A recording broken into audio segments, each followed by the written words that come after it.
Hello everyone, this is me إسراء حسان, Science and English Teacher.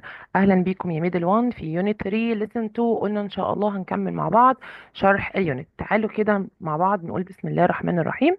احنا خلصنا مع بعض Lesson 1، هنشوف مع بعض Lesson 2 بيتكلم عن ايه. بيتكلم على General Characteristics، يعني الحاجات اللي بتميز لي ال Living Organisms عن ال Non Living. قال لي طيب تعالي بقى يا ميس نشوف ايه هي الكاركترستكس اللي هتميز لي الليفنج عن النون ليفنج. قال لي يا ميس انا عندي حاجات كتير قوي، لايك ايه؟ لايك النيتريشن، الريسبيريشن، الترانسبورت، الاكسكريشن، الموفمنت، الجروث، السنسيشن، الريبرودكشن، الادابتيشن. كل ده يا ميس هيختلف من الانيمال للهيومن للبلانت. هنشوف كل حاجه من دي.